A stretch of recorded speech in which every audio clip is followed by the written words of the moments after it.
अस्सलाम वालेकुम प्यारे व्यूअर्स, उम्मीद करती हूँ आप ठीक होंगे। आज हम आपके लिए एक नई रेसिपी लेकर आए हैं। इस रेसिपी का नाम है कोकोनट से मिल्क शेक किस तरह बनाया जाता है। रेसिपी के लिए किन किन अज्जा की ज़रूरत है। हमने दरमियाने साइज की फ्रेश नारियल ली और 1 गिलास हमने पानी लिया है और 1 गिलास हमने दूध लिया है। अब हमने नारियल को जग के अंदर अच्छे से बारीक करना है।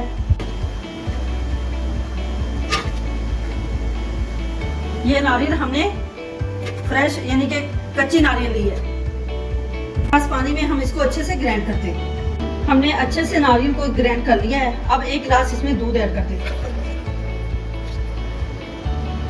1 गिलास हमने दूध ऐड कर दिया है। अब हम इसमें 1 टेबलस्पून रूह अफ़ज़ा इसमें ऐड करते हैं, इसलिए कि हमने इसमें चीनी नहीं ऐड की। अब हम इसको अच्छे से ग्राइंड करते हैं। नारियल मिल्क शेक तैयार हो चुका है। अब हम इसको सर्व करते हैं। कोकोनट से हम मिल्क शेक तैयार हो चुका है। हमारी वीडियो पसंद आए लाइक करना, सब्सक्राइब करना और बेल आइकन को प्रेस करना ताकि हमारी वीडियो बर वक्त आप तक पहुंचती रहे।